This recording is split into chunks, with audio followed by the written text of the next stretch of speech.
शुक्र है हम बुजुर्गों के दामन से वाबस्ता हैं। हम तमाम वलियों के मानने वाले लोग हैं और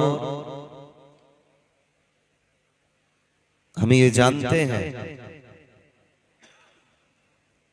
कि जो बंदा वलियों के दामन से वाबस्ता हो जाता है वो रब के बहुत करीब हो जाता है। अहले सुन्नत का ये शिआर है कि हम वलियों से प्यार करते हैं और वलियों से मोहब्बत करते हैं। इस दौर में हमारे दरमियान ये रिवायत रही कि हमने पूरी जिंदगी सिर्फ करामतों पे जोर दिया। जिसने फूंक मार के आग लगा दी हमने उसे वली समझ लिया। जिसने हथेली पे सरसों जमा दी हमने उसे वली मान लिया। याद रखिएगा, करामत ये इस्तिकामत के इस्तिकामत के बाद मिलने वाला अज्र होता है। जो बंदा शरीयत पे अमल करता है पाबंदी से, उसका जो अज्र अल्लाह अता करता है उसी अज्र को, इनाम को करामत कहा जाता है। हमारी पूरी कौम को और हमें भी बगदाद वाले की करामतें याद रही, लेकिन कभी इस्तिकामत पे गौर करने की कोशिश नहीं की। जिसका नुकसान ये हुआ कि हमारे घरों में 11वीं की नियाज तो है, तबर्रुकात तो हैं 11वीं के नाम पर, लेकिन अपनों को देने के लिए उनका हक नहीं है। हमारे पास बगदाद वाले की महफिल सजाने का तो वक्त है, लेकिन अपनों के पास दर्द बांटने का 5 मिनट का वक्त नहीं है। इसलिए कि हमने सिर्फ गौर करामतों पे किया। मैंने पहले कह दिया है, मेरी बातें कड़वी रहेंगी, लेकिन फिर मैं कहूंगा, दवा जितनी ज्यादा कड़वी होती फायदा उतना ज्यादा करती है। आज हिंदुस्तान के नहीं बल्कि दुनिया के कोने कोने में चले जाइए, हर मोहल्ले हर खानदान में कम से कम एक घर में बड़ी 11वीं जरूर होती है। बड़ी से मुराद लंगर, 170 लोगों के खाने का इंतजाम ये जरूर होता है।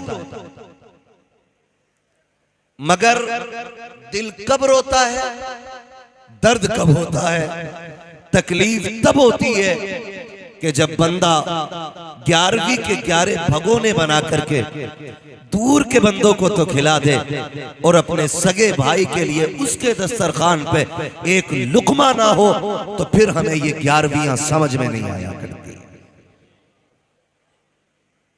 कड़वी बात करने लगा हूं, हो सकता कोई ये कहे कि मेरा एतराज 11वीं पे नहीं, मेरा एतराज अपने उसूलों पर है, अपने तरीकों पर है। मैं 11वीं का मुखालिफ नहीं। खुदा करे कि हर महीने 11वीं करो और हर महीने 1100 लोगों को खिलाओ, लेकिन मजा तो तब है ना, तेरी 11वीं में गैर आए ना आए, सबसे पहले तेरा अपना करीबी आना चाहिए।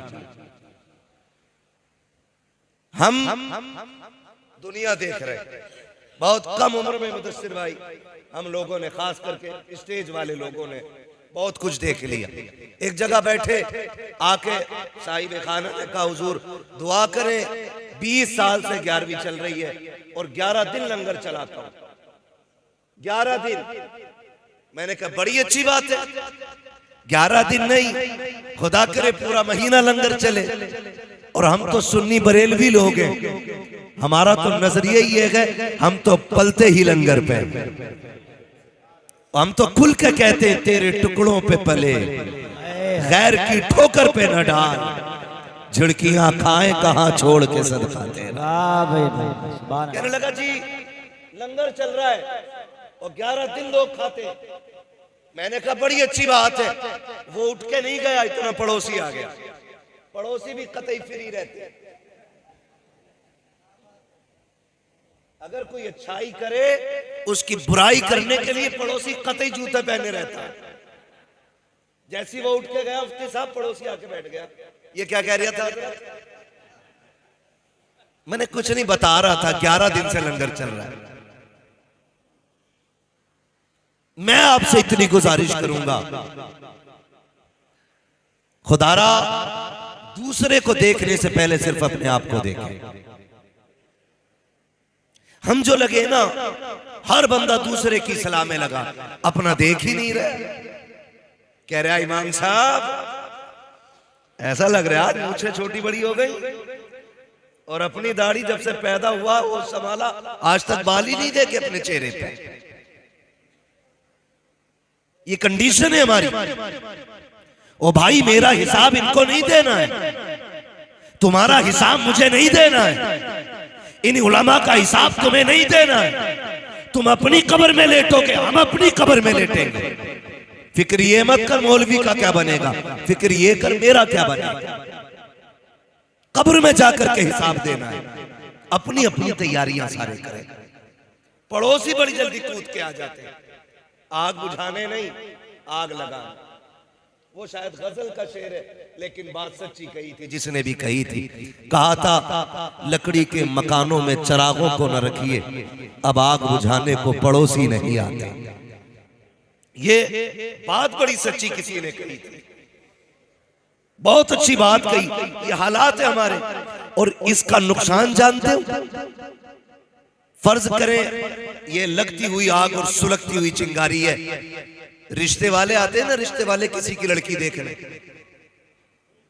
होता ना ऐसे रिश्ते या फैक्स के जरिए हो जाता है। ऐसे ही सब में हो रहा है ना। लड़की वाले लड़की को लोग आते देखने के लिए, लोग मींस लड़के के घर वाले, ठीक है जी। वो जब देखने के लिए आते हैं तो मजाल है लड़की के घर से एक मेहमान नाश्ते के लिए निकल जाए, एक तुनतुना दरवाजे पे खड़ा मिलेगा। कहेगा कैसे आए थे? कुछ नहीं, लड़की देखने आए। बोले इधर आओ। क्या क्या बताया तुमने? क्या क्या बताया? सारी तारीफ की। क्या मैं बस वो फिर कहता क्या हुआ कि भाई बस छोड़ो यार, कह दे तो बुरे हो जाएंगे, तुम्हारी मर्जी है। इतना शोशा काफी होता रिश्ते बिगाड़ने के लिए। पी पड़ गई है इनसे। बोले अब तुम्हारी मर्जी यार, हम कुछ नहीं कह रहे। सब कुछ कह दिया और फिर कह रहा कुछ नहीं कह रहे। खुदारा गैरत आनी चाहिए। अगर तुम्हें यह दिख रहा है किसी की बेटी का घर आबाद होने वाला है, किसी के हाथ पीले होने वाले हैं, उसके घर में आग ना लगाओ। जमाना आज हालात इतने बिगड़ते जा रहे हैं, दुश्मन बन गई है दुनिया हमारी। कोई कौम ऐसी नहीं है जो हमें सीने से लगाने के लिए तैयार हो। हर कौम की कोशिश ये है कि ये कलमा पढ़ने वाले मिट क्यों नहीं जाते हैं, इनका निशान क्यों नहीं मिट जाता है, इनके नाम लेने वाले क्यों नहीं मिट जाते हैं। आपसे ना कहूंगा खुदारा, गैर तो अपने हैं ही दुश्मन, अपनों को तो गैरत आनी चाहिए। कितने घर वीरान हो गए, कितनी बेटियां आज मुर्तद होती जा रही है, दुनिया चीख रही है। बेटियों का ईमान बचाया जाए। मैं कहता हूं खुदा की कसम, निकाह आसान कर दो, बच्चियों का इर्तिदाद की तरफ जाना ये कम हो जाएगा। निकाह मुश्किल हुए हैं, बेटियां मुर्तद हो रही है, निकाह आसान कर दो, बेटियों का खात्मा ईमान पे होना शुरू हो जाएगा। बेशक बाब, नारे तकबीर, नारे रिसालत, नारे गौसियत, मसलक आला हज़रत। समझ रहे सारे लोग? हाँ, अगर बात समझ में नहीं आएगी इंशाल्लाह बिना माइक के बात कर लूंगा। हाँ भाई, एक और कम कर दो। माइक अच्छा है आपका, थोड़ी सी जगह कंजेस्टेड है ना, ये तंग एरिया, इसकी वजह से आवाज खुलने नहीं दे रहा ये एरिया। आप आवाज खोल दें, इको बंद कर दें, ठीक है? खैरियत है सारे लोग? मैं आपसे इतनी बात कहूंगा, खुदारा रहम करें, किसी का घर बसने से पहले उजाड़े ना, वरना अल्लाह ऐसा कादिर मुतलक है, पूरी दुनिया लाखों की भीड़ हो या हजारों की हो, चंद मुट्ठी मिट्टी डाल के लौट आएगी। कब्र में तुझे अपने अमाल से निपटना पड़ेगा, तुझे निपटना पड़ेगा। थोड़ी देर की ठंडक लगती है ना, मैंने फलां का रिश्ता तोड़वा दिया, थोड़ी देर खुश हो जाता। अम्मा हाँ लगाइए तिनके में आग। अम्मा कह रही सही किया लल्ला, जब तक घर की लल्ली की ना हो जा सबकी आग लगाओ।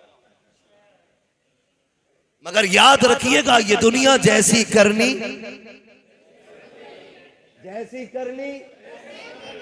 जैसी करोगे वैसी भरोगे। आप दूसरे की बेटी की जिंदगी में आग लगाओ, सुख से तेरी बेटी भी नहीं रहनी, सुख से तेरी बेटी भी नहीं रहनी। भाई बस रहने दे, जो बच्चा जहां बैठा बैठने दे, थोड़ी देर ही तो बात करनी है। खैरियत है, डिस्टर्ब ना करें। अगर मामला टूट जाता है ना तो फिर बात करने में मजा नहीं आता। जरा कह दे या रसूल अल्लाह, जैसी करनी वैसी भरनी है। तो किसी को दुख दे के आप सुख ना उठाएं, किसी को सुख दे के दुख उठा ले, अल्लाह बदले में सारे सुख कब्र में अता फरमा देगा। हम हजरत यही होता ना, आगे कहते हैं मुफ्ती साहब, मेरा अब्बा जब से मरा ना 3 बार जन्नत में देख लिया, इससे नीचे तो मरने के बाद देख ही नहीं रहा। कि कोई नेकी याद है अब्बा की? कहा का क्या कि कुत्तों को पानी पिलाते थे।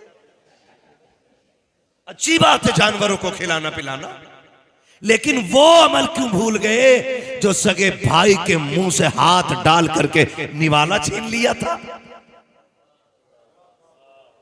मरने के बाद तो सारे ही कहते हैं कि मेरे अब्बा को कोई जन्नती कह जाए।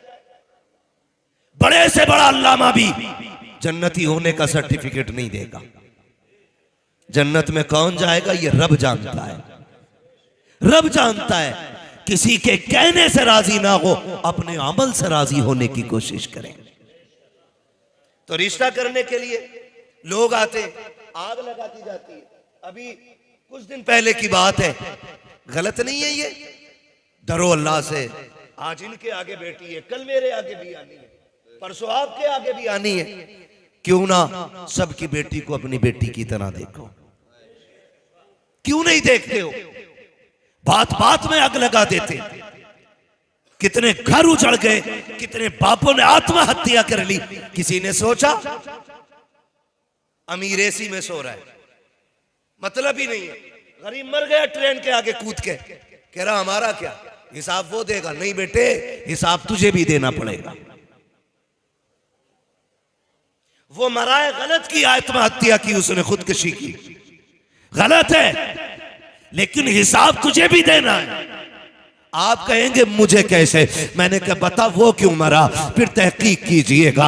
अल्लाह ने 4 बेटियां दी थी, चारों बच्चियां जवान हो गई, पूरी जिंदगी रक्षा चलाते गुजर गई, ठेला धकेलते गुजर गई, बेटियों के हाथ पीले न कर सका। जब बेटियों ने जवानी की दहलीज पे कदम रखा, उस बाप की भी तमन्ना थी मेरी बेटी सुर्ख जोड़ा पहन के घर से निकले, लेकिन जब दामाद तलाश करने निकला तो दामाद नहीं दौलत के कुत्ते नजर आए। जब दामाद ढूंढने निकला तो भिखारी नजर आए। किसी ने 5 लाख की डिमांड की, किसी ने 10 लाख मांगे थे, किसी ने गाड़ी मांगी थी, किसी ने मकान मांगा था। कमजोर बाप था, कहां से कुत्ते खरीद के लाता, खाली हाथ वापस लौट आया। 4 बेटियों का चेहरा देखता रहा। जमाने ने, मुआशरे ने इतने ताने बाप को दिए। कोई कहता था 4 हाथी पाल लिए हैं, हाथ पीले न कर सका, खाने पे लगा हुआ है, बेटी को रुखसत करने तैयार नहीं है। मैं कहता हूं खुदारा जरा होश के नाखून तो लो। ये जो बाप गुर्बत से मर रहा है, ये जो बच्चियों के बाल सफेद हो रहे हैं, ये उम्र की वजह से नहीं, लोगों के तानों की वजह से हो रहे हैं। अगर ये चाहते हो तुम्हारी वजह से किसी को सुख मिल जाए, अल्लाह ने दौलत दी है तो डिमांड न कर, मांग न कर। तू अमीर है, गरीब के घर जा, उसकी बेटी को अपने घर की दुल्हन बना। खुदा की कसम काबे वाला भी राजी हो जाएगा, मदीने वाला भी राजी। वाह भाई वाह, नारे तकबीर, नारे रिसालत, नारे गौसियत, मसलके आला हजरत। सुभान अल्लाह। है फुर्सत ही नहीं है। 11वीं खाते खाते दांत टूट गए, लेकिन 11वीं वाले को समझ ही नहीं पाए, समझ ही नहीं पाए। जिंदगी देखे अपनी, हालात देखे हम अपने। खुदारा तो अगर कभी ऐसा हो ना तो किसी का घर बर्बाद ना करना, अल्लाह तौफीक दे तो घर आबाद कर। अगर आपकी या मेरी वजह से किसी का घर आबाद हो गया ना, तो भले तेरी कब्र पे कोई आए या ना आए, अल्लाह अपनी रहमत से तेरी कब्र को खुद ही जन्नत बना डालेगा। वरना अगर मिट्टी में आने की बात की जाए मुफ्ती साहब, तो मिट्टी में भी लोग पर्दे उतारने आ रहे हैं। ये आया था हमारे अब्बा के दफन में, हम इसके अब्बा के दफन में जाएंगे, किसी को कोई सवाब नहीं। हाँ, खाली पर्दे उतारने जा रहा है। नोता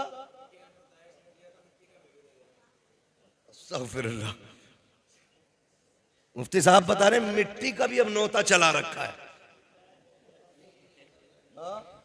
कसर नहीं है, बदलो अपने आप को। यह मसला कि आला हजरत नहीं है। बदनाम करने के लिए मसला को हम, और अमल करने के लिए कोई और। सोचे जरा, हमारी कौम ने पूरी जिंदगी नारों पे गुजार दी है। देखो देखो कौन आया शेर, आया शेर। अबे आदमी आया भाई, मसला धीमा रख। आसमान से उतर के नहीं आया हम लोग भी, हम जमीन पे चलने वाले लोग हैं। इन नारों ने भी दिमाग खराब कर दी हमारे। कुर्सी छोटी और मूंड खराब हो जाता, ताज वाली क्यों ना लगाई? नारे ना लगे तो मेरे नाम का नारा क्यों नहीं लगा? मैं तो फातेह कश्मीर हूं। निकले इन झगड़ों से, कुछ नहीं। गुलामों के नारे नहीं, आकाओं के नारे लगने चाहिए। बेशक आला हजरत ने क्या कहा था? जान दे दो वादे दीदार पर, नकद अपना दाम हो ही जाएगा। बेनिशानों के निशा मिटते नहीं, मिटते मिटते नाम हो ही जाएगा। ऐ रजा हर काम का एक वक्त है, दिल को भी आराम हो ही जाएगा। तो ये हम अना से निकले, मैं से निकले, वो पढ़े मिटा दे अपनी हस्ती को। अगर कुछ मर्तबा चाहे कि दाना खाक में मिलकर गुले गुलजार होता है। बुरा ना मानिएगा। ये जो ड्यूटियां लगी है ना, मेरी ड्यूटी कुर्सी पे बैठ के बात करने की, खुदा की कसम बड़ा डर लगता है। वो डर की भी बात है। जितनी बड़ी जिम्मेदारी है उतना सख्त हिसाब भी है। अगर बंदा इमाम है ना, तो हिसाब भी इमामत के हिसाब से होगा। बंदा खजांची है तो फिर हिसाब खजांची के हिसाब से होगा। मस्जिद का मुतवल्ली है तो फिर उसी हिसाब से पूछा जाएगा। इसलिए जो ड्यूटी हो ना, तो चढ़ के ना करना, झुक के करना, झुक के करना। इसलिए कि जो झुकना जानता है वही उठना जानता है। कोशिश ये करेंगे, इंशाअल्लाह करेंगे, है ना। तो वो मिट्टी वाला नोता, और फिर 40वें में कार्ड छप रहे। मुफ्ती साहब एक दो बार हमारे पास भी आए, अब्बा का 40वां है, ये आइएगा। मैंने 40वां नहीं, अब्बा का अकीका करवा रहा है जैसे।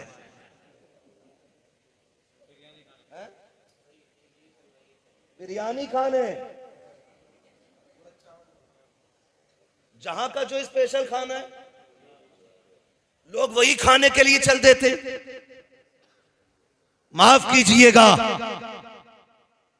ये जो दावतें मोहल्ले मोहल्लों बट रही है ना, आला हजरत ने इसको मना किया।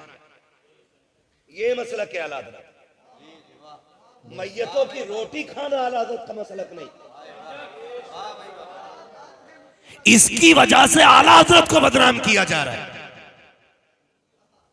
गलती गवार करते हैं, जिम्मेदार आला हजरत ठहराए जाते हैं। और मैं कहता हूं जो इन उसूलों पे नहीं, मसलक का उससे कोई लेना देना नहीं। सीधी सी बात है, गलत नहीं कह रहा हूं। हर जगह की मुफ्ती साहब कहानी है। लाश अभी हॉस्पिटल से नहीं आती है, बिरयानी वाले पहले आ जाते हैं। ये कड़वी सच्चाई है। मुश्किल में दौलतें सवार न कर, मुश्किल में बोझ हल्का कर। यही जश्न गौसिया है। ये भी बता दूं मैं, सरकार गौसे पाक रज़ी अल्लाह ताला, आप देखे जिंदगी। गवैया था, गवैया गाने गाता था। कहो भले की लगे बुरे की अकल बताना सही नहीं है। सरकार गौसे पाक ने फरमाया ये जो पैसे मिलते हैं ना तुझे गाने गा के ये हराम है, गाना न गाया कर। वो चढ़ा बड़ा बंदा था, थोड़ा सा पैसा कमा लिया था अच्छा खासा, तो उसको बेइज्जती लगी। उसने कहा जनाब तुम्हें तो हसद है मेरी कमाई से। किससे कह रहा? गौसे पाक से। हमारी कोई औकात नहीं और हमसे कोई ऊंचे लहजे में बात कर ले गिरबान पकड़ लेते। बर्दाश्त देखे बगदाद वाले की, क्या कह रहा है कि तुम्हें हसद है मेरी कमाई से। मुस्कुरा के गुजर गए। पावर कितनी है जानते हो? अलहमा कहर है गौस वो तीखा तेरा, मर के भी चैन से सोता नहीं मारा तेरा। इतनी पावर का मालिक है, लेकिन हंस के गुजर गया।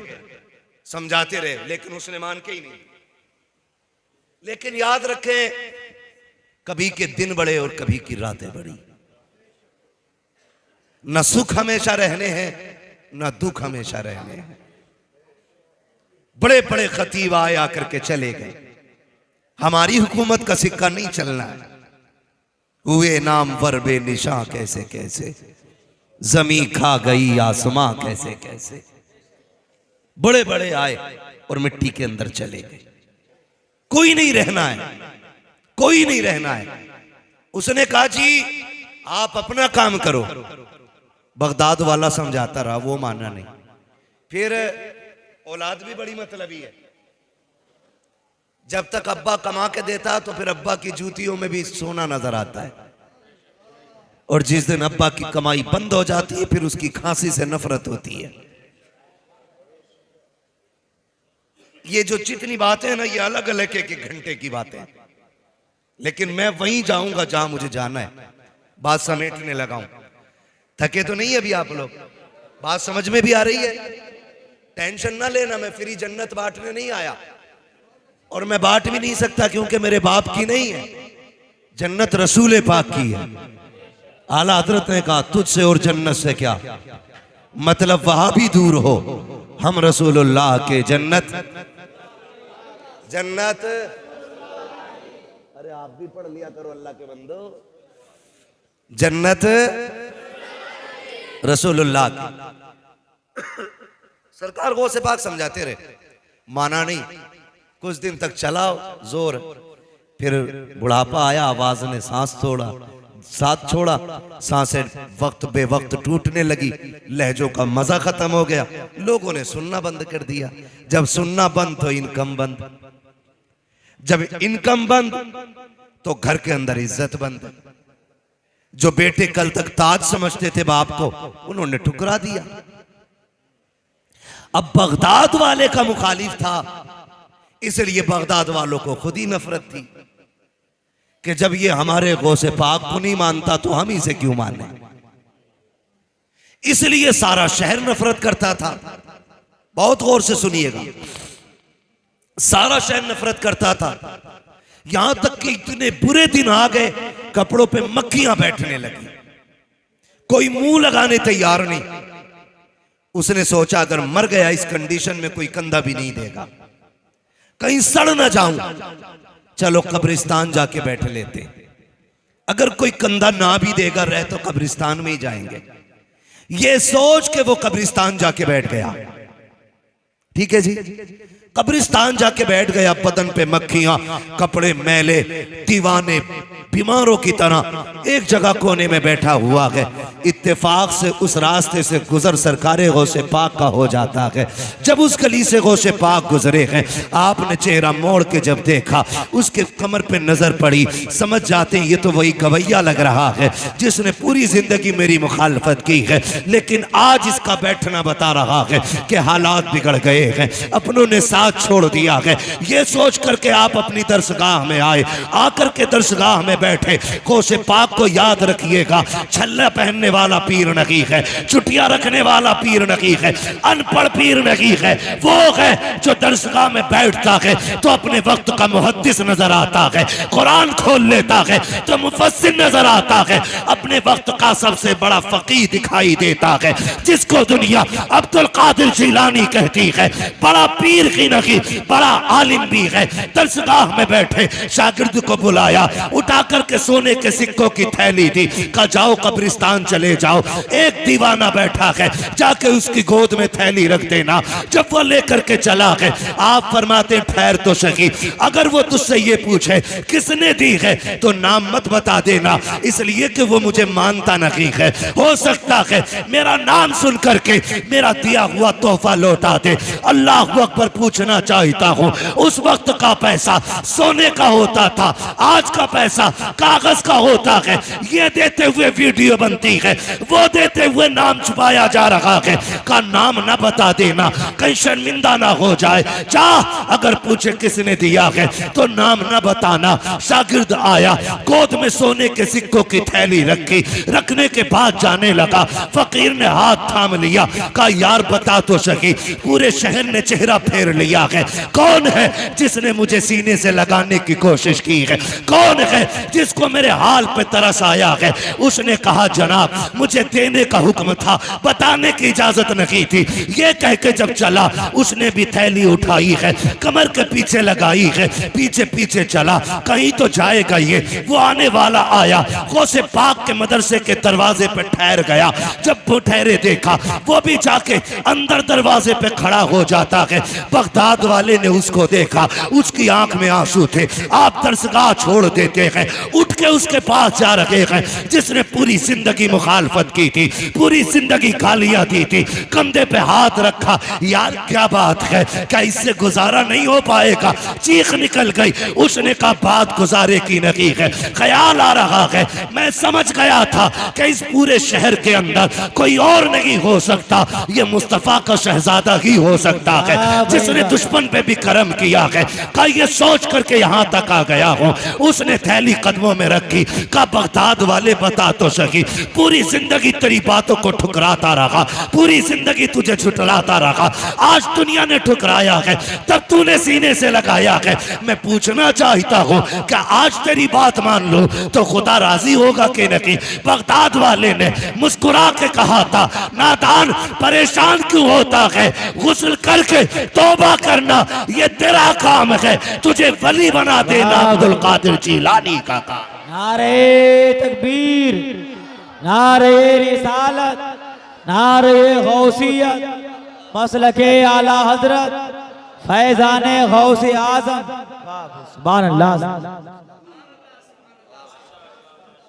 तवज्जो है, बरेली से आवाज आती आता है फकीरों पे उन्हें प्यार कुछ ऐसा, खुद भीख दे और खुद कहे मंगते का भला हो। मंगता तो है मंगता, कोई शाहों में दिखा दो जिसको मेरे सरकार से टुकड़ा ना मिला हो, जिसको मेरे सरकार से टुकड़ा ना मिला हो। जानते हो एक बात कही जाती है, लोग कहते थे पहले जीना मुश्किल है और अब हकीकत ये कि अब मरना मुश्किल हो गया। हजरत मरना मुश्किल हो गया है। कफन की महंगाई, तीजे के चनों की महंगाई, हाँ तीजे के चनों की महंगाई।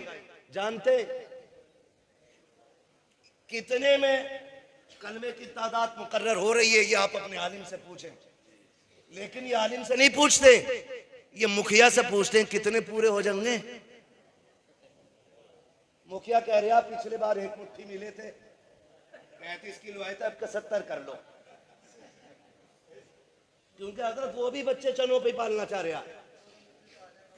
दो मुट्ठी तो आई जा। और बांटने वाले अल्लाह माफ करे, जलील करने नहीं आया, कुछ समझाने आया हूं। चने उतने लाओ जितने में कलमे की तादाद पूरी हो जाए, भले बंदे को एक एक चने ही क्यों ना मिले। इन बढ़ते खर्चों ने गरीबों को मरने पे मुश्किल कर दिया उनका मरना। और हम इसे मसला के आला हज़रत कहते। कुछ जगहों पे 1.5 क्विंटल चना आ रहा है।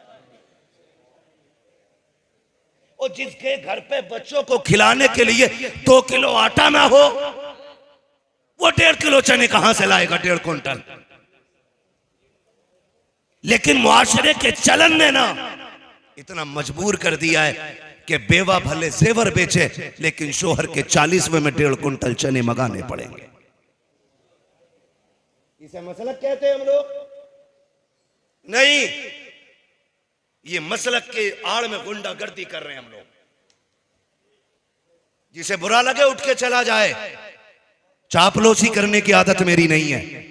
मैं आईना हूं, दिखाऊंगा दाग चेहरे के, जिसे खराब लगे सामने से हट जाए। भाई अभी लाश हॉस्पिटल से नहीं आई, बिरयानी वाला पहले पहुंच गया। पता करो दफन में लोग आएंगे, कितने रिश्तेदार होंगे इनके। सोच यार, जरा दिल पे हाथ रख। जिस बेवा का जिंदगी भर का सुहाग उछड़ गया हो, वो रिश्तेदार गिनेगी उस वक्त में? जिसके घर से खुशियां रूठ गई हो, वो बताए कि कितने रिश्तेदार हैं। और बेगैरती की हद तब हो जाती है जब पूछा जाता है चावल शरबती का रहेगा या 11-21 का। अब भी ठूसने की पड़ी है। गैरत नहीं आती है हमें। ओ भाई वो खा ले जिनका घर बहुत दूर हो। अगर गुंजाइश है तो गरीबों को खिलाओ, कर्ज लेके तो गरीब को भी खिलाने की इजाजत नहीं। क्यों? 11-21 बनेगा कि शरबती? बिरयानी बड़े की बनेगी कि छोटे की? खुदा की कसम सोच तो सही। घर में झांकता तो देख किसी कोने में बेटी बेहोश पड़ी है। उसने होश खो दिया है क्योंकि उसका बाप चला गया है। बेटे को देख दीवार से लग के रो रहा है। पूरी जिंदगी उसे बाप की याद सताती रहेगी। तुझे बिरयानी की पड़ी हुई है। वो देख बेवा के मुंह में पानी डाला जा रहा है, उसे होश तक नहीं आ रहा है। तुम्हें कौरमे और रोटी की पड़ी हुई है। कोई कहता है 11-21 लाया जाए, कोई कहता है शरबती लाया जाए। आपसे कहना चाहता हूं, यह मसला के आला हजरत ने की है। जब दरवाजे पे आने के बाद कुछ फ्री का खाने वाले, खुराकी पे पलने वाले कल हुए लोग आके कहते हैं खाने में क्या बनेगा। बच्चा यतीम दौड़ के कहता है अम्मी वो लोग पूछ रहे हैं खाने में क्या बनेगा, बिरयानी बननी है कि उड़द गोश्त बनेगा। बेवा की आंख में आंसू होते हैं, तड़प के कहती है बेटे उनसे कह दो जो चाहे बना ले, हमारी तो दुनिया उजड़ चुकी है, अब हमें कुछ भी अच्छा नहीं लगता है, जो उनकी मर्जी चाहे बना ले। फिर बाहर से खबर आती है बताओ तो सही पैसा है कि उधार ले लिया जाए। बेवा कहती है बेटे तेरे बाप के इलाज में 50,000 का कर्जा हम पहले ही ले चुके हैं, इनसे कह दो सारा उधार ले ले। जहां से बाप के हॉस्पिटल का कर्जा दिया जाएगा वहां से हराम की खाने वालों का भी कर्जा दे देंगे। खुदा की कसम गैरत आनी चाहिए। ये मसला के आला हजरत नहीं है। मसला के आला हजरत तो ये है अगर तुझे पता था कोई गरीब पीछे यतीम छोड़ के गया है, किसी गरीब ने बेवा छोड़ी है, किसी की बेटियों के ऊपर पता दुपट्टा है, इस हाल में दुनिया से गया है, तो खाली पेट ना जा, खाली जेब ना जा, 500 रुपए जेब में डाल और जा चेहरा बाद में देख। पहले यतीम बच्ची को तलाश कर, पहले उसके यतीम बेटे को तलाश कर, 500 रुपए निकाल यतीम की जेब में डाल दे। खुदा की कसम अगर यतीम राजी हो जाएगा काबे वाला भी राजी होगा, मदीने वाला भी राजी। वाह, नारे तकबीर, नारे रिसालत, नारे गौसियत, मसलके आला हजरत फैजाने गौसे आजम। वाह सुभान अल्लाह। आसान करेंगे इंशाअल्लाह कफन, सारे वादा करें इंशाअल्लाह। अल्लाह आपको सलामत रखे। मैं बात अर्ज कर रहा था आपसे, ये याद रखिएगा, हम फिर ये बात दोहराएं आपसे और कहें मरने के बाद तो मौत की रोटी देने वाले सारे कूद पड़ते। अल्लाह तौफीक दे जिंदगी में कभी फाकों में भी खिला दिया करो, जिंदगी में भी फाकों में दे दिया करो। मरने वाले के बच्चों पे अगर कफन का पैसा ना हो तो जिसका सबसे सफेद कपड़ा होता है ना, वो कहता लो 500 रुपए मेरी तरफ से कफन में डालो। जो कलफ लगे पहन के आता वो कहता मेरी तरफ से लो। मैं पूछना चाहता हूं, आज 40 लोगों के बीच में 500 कफन में देने वाले, कल ये हॉस्पिटल के बाहर 5 रुपए की दवा के लिए बैठा हुआ था, उस वक्त तुझे गैरत नहीं आई? अगर अपने ही नहीं दे सकता तो कम से कम ज़कात का निकाल के उस गरीब का हक दे दिया होता, उस गरीब का हक दे दिया होता, ताकि वो एड़ियां रगड़ के ना मरता, उसे शिकवा अपनी गुर्बत का ना होता।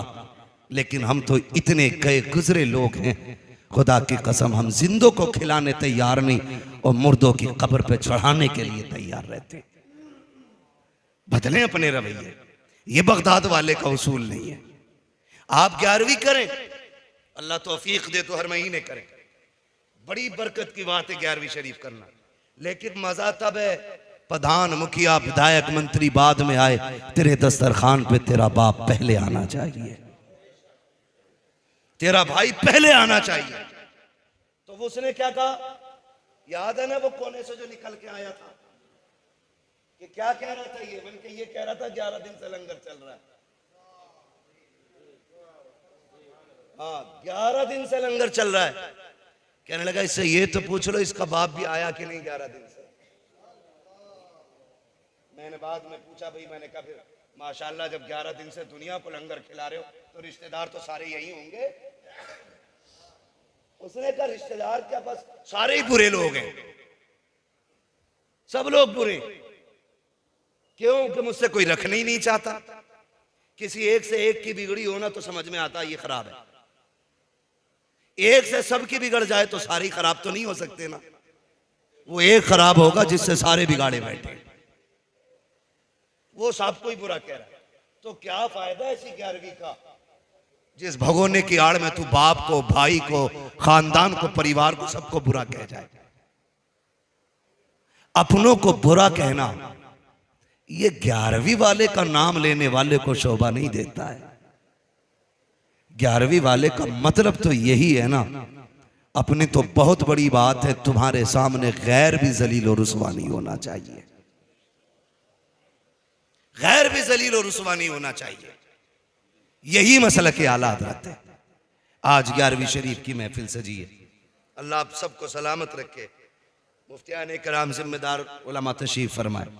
मैं सुनते भी हूँ, बार बार पढ़ते भी हैं, हर किताब में मिलता है। वो से पाक जाने लगे, अम्मी ने कहा बेटे वादा कर कभी झूठ नहीं बोलना। सुना है कि नहीं? बोले सुना है ना सबने? क्योंकि बगदाद वाले की वो जात है जो हमने चूल्हे पे बैठ के सुनी। अम्मी सबसे पहले अगर किसी की बात सुनाती है बच्चे को तो वो बगदाद वाले की होती है, क्योंकि 12वीं साल में एक बार आती है, 11वीं हर महीने आया करती है। ठीक है, तो ये वाकया सभी ने सुना है।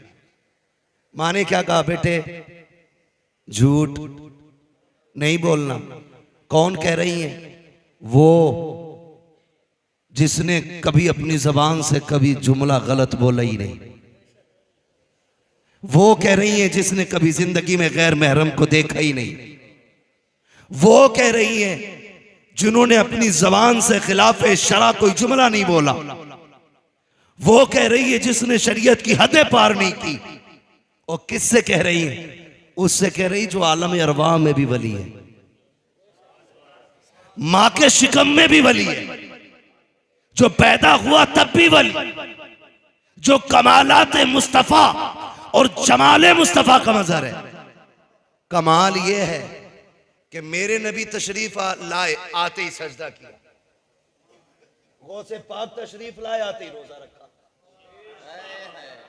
उन्होंने आते ही सजदा किया, इन्होंने आते ही रोजा रखा। ये कमाल का मजहर है। लेकिन मां क्या कह रही है? बेटे झूठ ना बोलना। जो मादरजाद वली हो वो झूठ बोलेगा, जो आलम अरवाह में वली रहा हो वो झूठ बोलेगा। लेकिन मां तू बताना, तूने क्यों कहा? कहती बात यह है कि मैं बेटे को जानती हूं, मेरा बेटा झूठ नहीं बोलेगा, लेकिन बेटे को आने वाले हादसे में जरूरत पड़ने वाले मामले की पेशीनगोई कर रही थी।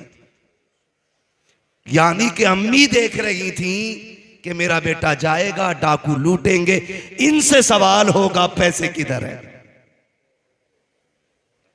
मैं बता देती हूं, जब पूछा जाए तो झूठ ना बोलना, सच बता देना क्या है और कहां है। क्यों? मां है, जानती हैं कि जब ये बताएंगे ना तो खुदा की कसम सिर्फ इनका ही किरदार बुलंद नहीं होगा, अल्लाह इनके सदक़े में उन डाकुओं को भी अपना वली बना डालेगा।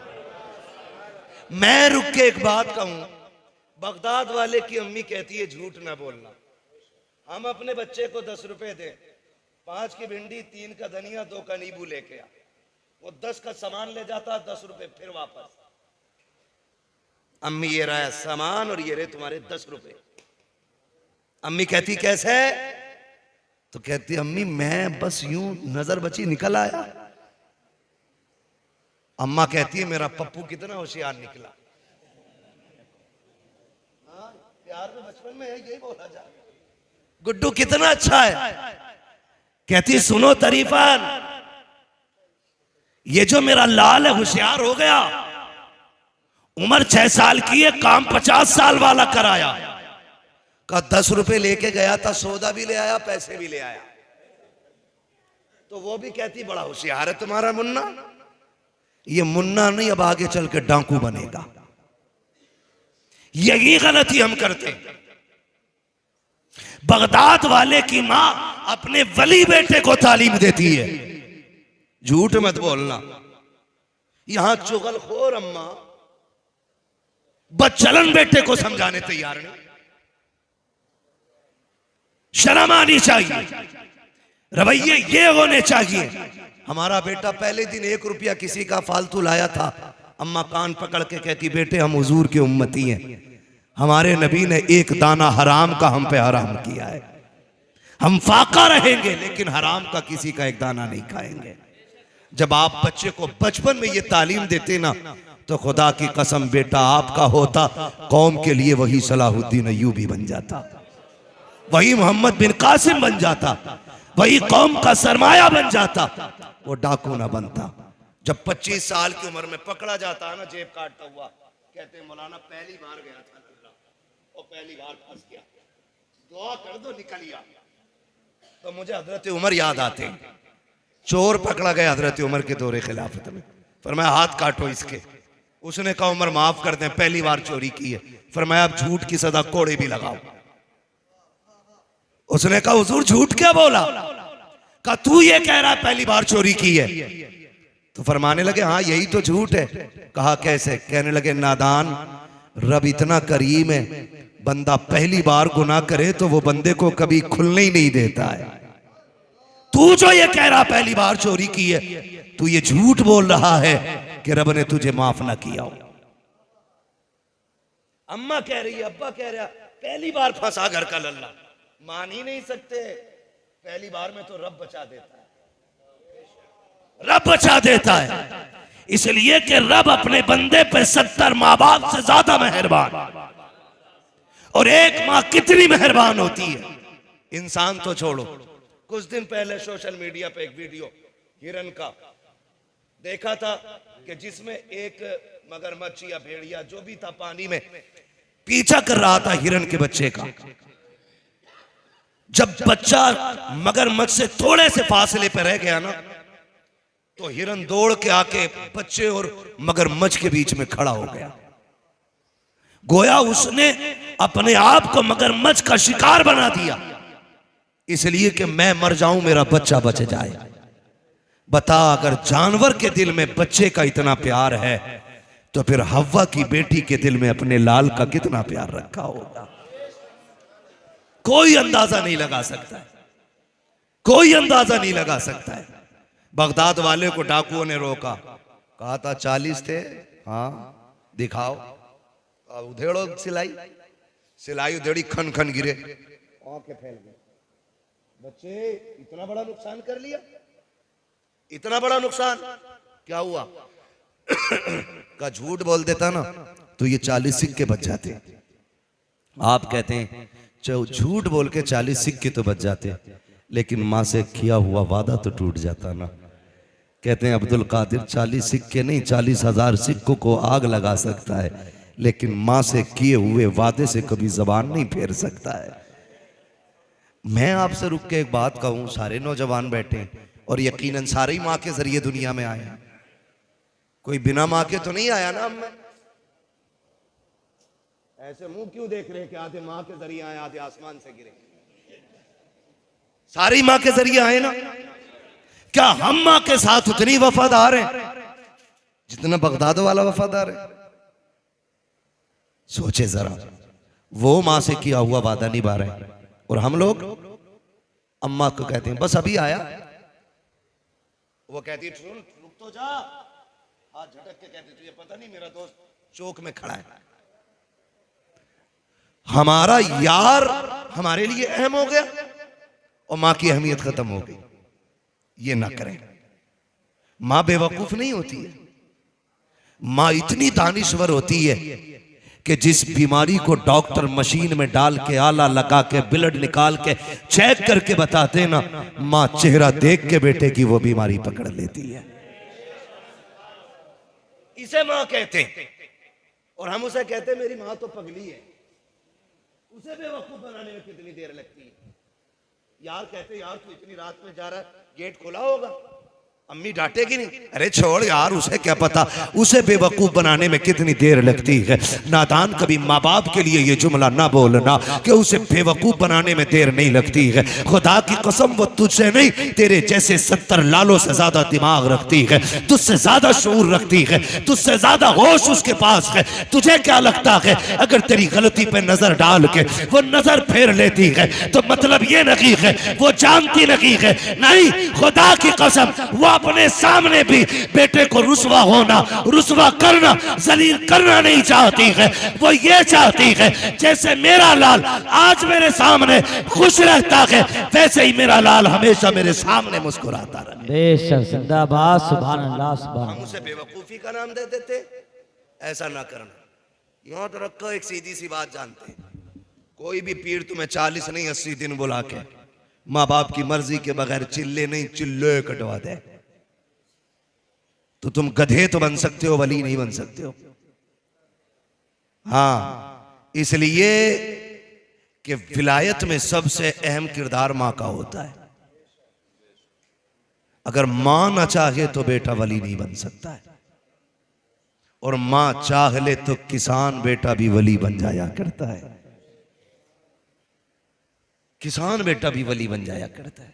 सबसे ज्यादा अहम हमारी जिंदगी में हमारे लिए जो दुआओं का क़िबला अल्लाह ने बनाया, जिसे मुस्तजाबुद दावा ज़ात हमारे लिए बनाया, वो हमारे माँ बाप की ज़ात होती है।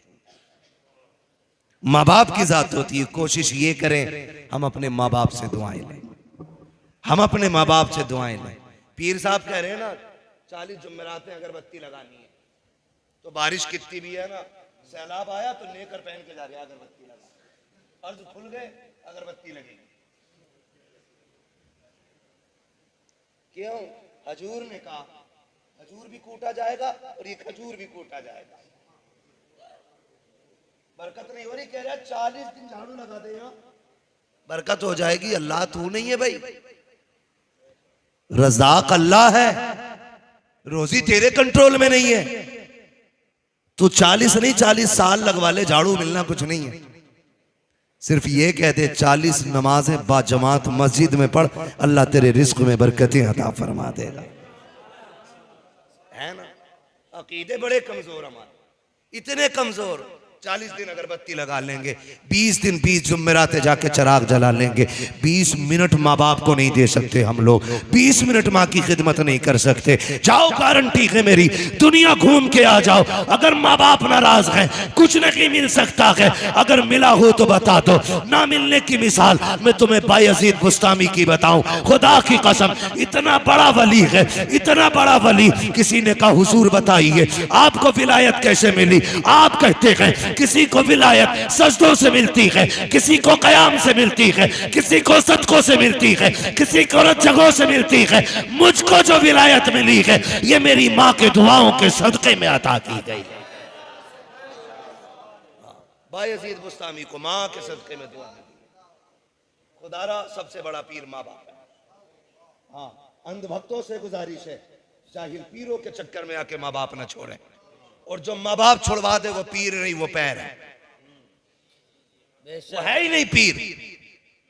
सबसे बड़ा पीर मेरा नबी है, हुजूर से बड़ा पीर, जोर से हुजूर से बड़ा पीर, हुजूर से बड़ा पीर। मेरा इमाम कहता सबसे आला वो औला, सबसे बाला वो वाला, सब चमक वाले उजलों में चमका किए, अंधे शीशों में चमका, खल्क से औलिया, औलिया से रसूल, और रसूलों में आला हमारा नबी। बात खत्म करने लगा हूं, वक्त मुकम्मल हो गया, सुई ऊपर चली गई है वक्त से भी।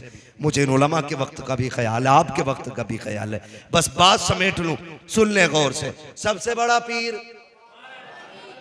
बोल दे जरा, सबसे बड़ा पीर हमारा नबी। अल्लाह इन बच्चों को सलामत रखे।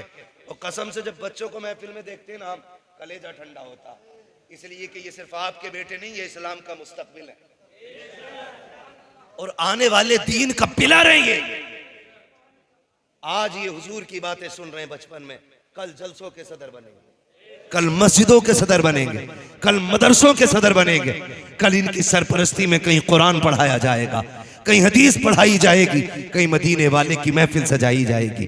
बैठाया करें बच्चों को हुजूर की महफिल में। सबसे बड़ा पीर हमारा नबी है। हुजूर सल्लल्लाहु अलैहि वसल्लम की बारगाह में एक सहाबी हाजिर हुए।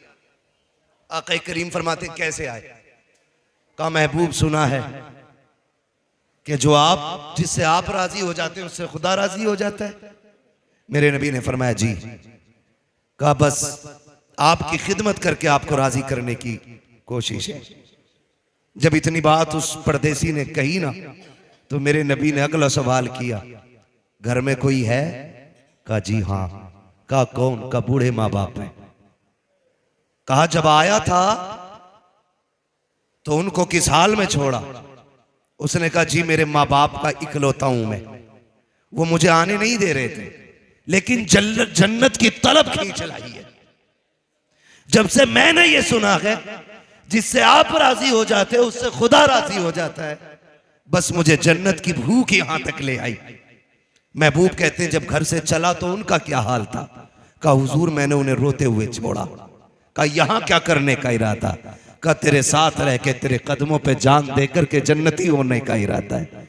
मेरे नबी फरमाते हैं बस इतनी सी बात, जन्नत चाहिए? कहा हाँ। आका फरमाते हैं वापस लौट जा। हुजूर क्यों?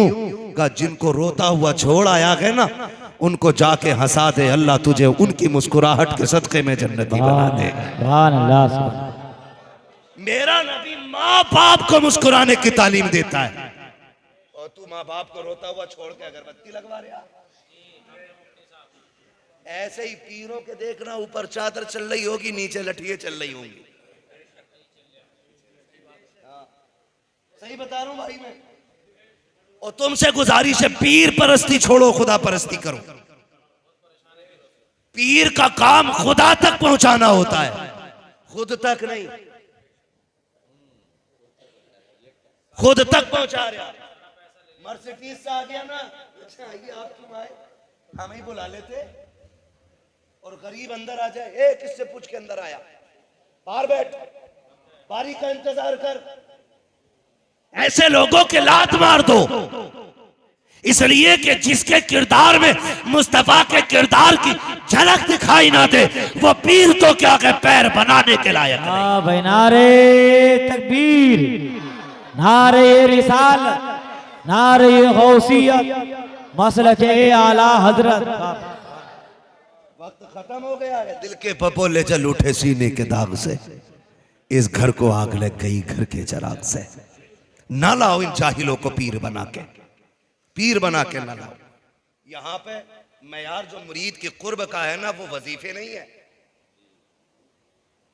वो उसकी नेकियां नहीं है, अब उसका पैसा है। उल्टे नाश्ते लेके चले जाएंगे मुरीद के घर, अगर जुगाड़ है, कोई पक्का मसला है। फर्क नहीं है। पहले पीर ढूंढने से हाथ नहीं आता था, अब मुरीद ढूंढने से हाथ नहीं आता। वो भाई हम आला हज़रत को मानने वाले लोग हैं। लोग मुफ्ती आजम के पास चल चल के जाया करते थे, लोग ताजुल शरिया के पास चल चल के जाया करते थे। आज पीर खुद कुटरिया लिए घूम रहा। कोई नया बच्चा आया है, कहा 3 दिन का गोद में डाल दो। क्यों? मुरीद करना। क्या पहले से कम बलायों में घिरा था जो एक बला और दे दे? ओ भाई सुन, औलाद के लिए सबसे बड़ा पीर बाप है। वो लिख लो इस बात को। 2 बेटे किसी बाप के हों, बर्दाश्त कर ले 5 मिनट। 2 बेटे किसी बाप के हों, एक बेटा परदेश में हो, एक बेटा बाप के साथ हो, 20 साल बाद दोनों को तोल के देखना, जो बाप के साथ रह के पला होगा उसका वजन ज्यादा होगा। इसलिए कि बाप के साए में पलने वाले बच्चे हमेशा मोटे होते हैं। समझ रहे हैं मेरी बात? अल्लाह आपको सलामत रखे। तो पीर भी ना मारे मारे फिर रहे हैं कि कोई हो तो मुरीद करा लो। और एक दौर ऐसा था, आला हजरत पीर ढूंढने निकले। आला हजरत ढूंढते ढूंढते गंज मुरादाबाद शरीफ पहुंच गए। सुनेंगे पीरों को? थोड़ा सा सुनो या मत सुनो, सुना के जाऊंगा। खुदा करे ताकि आप इस बिजली से बचे रहे। हाँ, बिजलियां गिर रही हैं। जिसके घर एक बार बैठ गया उल्लू, पूरा चमन उजाड़ के उठ रहा। दाने दाने पे लिखा खाने वाले का नाम है, बोरे बोरे पे लिखा पीर साहब का नाम। तो भाई मसला है ना, मसला ये है, समझे जरा, मैं बात समेट लूं, बड़ा लंबा वक्त होता जा रहा है, जरा कह दे या रसूल अल्लाह। तो आज चीन झपट चली। आला हजरत मुरीद होने के लिए गए, गंज मुरादाबाद शरीफ पहुंचे। और गंज मुरादाबाद शरीफ में जब गए ना, हजरत की बारगाह में कहने लगे मौलाना कैसे आए? कहा मुरीद होने के लिए आए। तो जिनके पास बैठे वो भी वली हैं, वली हैं। चेहरा देख के कहते हैं मौलाना अहमद रजा तुम्हारा हिस्सा यहां नहीं है, तुम्हारा हिस्सा मारेरा शरीफ में रखा गया है। वाह भाई वाह, सुभान अल्लाह। आज का होता तो लंगर डाल के खींच लेता कि इतना पक्का मुरीद खान का चली चलाया। लेकिन वो दुनियादार नहीं, वो दीनदार थे। का अहमद रजा तुम्हारा हिस्सा यहाँ नहीं है, मारेरा शरीफ में है। का कहना क्या चाहते हो? का तुम मेरे पास खुद चल के आए हो, कोई तुम्हारा पहले से इंतजार कर रहा है। जब मेरा इमाम चल के मारेरा शरीफ की जमीन पे पहुंचा है, आपके पीर साहब बाहर निकल के इस्तकबाल के लिए खड़े थे। का अहमद रजा बड़ी देर से आए हो, हम तो तुम्हारा बरसों से इंतजार कर रहे। वाह भाई वाह, सुभान अल्लाह। मुरीद भी कोई हल्का नहीं था। रोजे महशर अगर मुझसे पूछे खुदा, बोल आले रसूल तू लाया है क्या? अर्ज कर दूंगा लाया हूं अहमद रजा, या खुदा ये अमान सलामत रहे। पहले ऐसे होते थे, हम पीर घूम रहा, मुरीद है कोई, गर्दन काट लो गर्दन। ये मदरसे वाले, ये दीन चलाने वाले, ये रात के 2 बजे उठ करके रात के 11 बजे तक कुरान पढ़ने पढ़ाने वाले तुम्हारे आगे 10-10 रुपए के लिए हाथ फैलाते। तुम इन्हें ज़कात खोर कहते हो, इन्हें चंदा खोर कहते हो, और बेचारे ये अपनी जिल्लत नहीं समझते। तुम्हारे लिए नहीं, तुम्हारे बच्चों के लिए नहीं, उस दीन के लिए जिसकी जिम्मेदारी हुजूर ने कंधों पे छोड़ी है।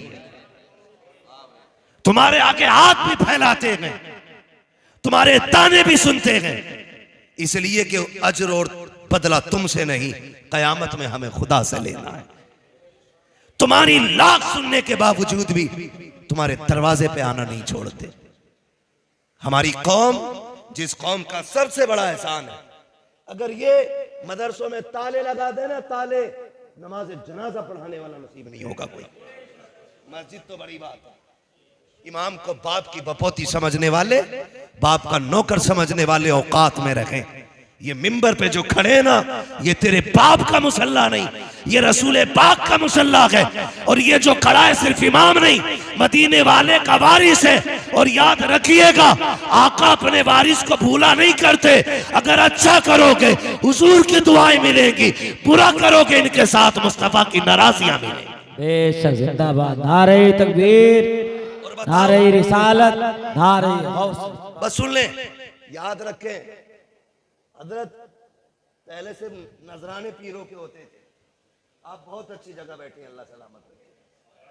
हाँ, समझ रहे हैं मेरी बात? पहले से पीरों के नजराने होते थे, अब तो एक कमरा बना लिया है सिर्फ ज़कात हलाल करने के लिए। नजराना भी पीर का, ज़कात भी पीर की, शुक्राना भी पीर का, फितरा भी पीर का। जो बची थी वो खाल का पैसा भी पीर ले गया।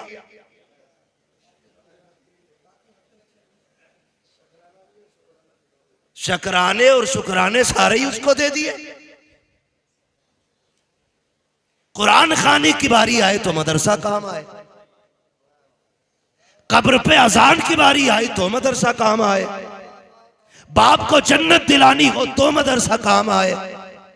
ये भीख मांगे और वो ठलुए तुम्हारे लिए हुए नजराने, शुक्राने, फसलाने, फितराने, ज़कात, हलालाने, हरामाने सारा ले जा करके मुंबई, कोलकाता, गुजरात और विदेशों के समंदरों के किनारे मौज कर रखे हैं।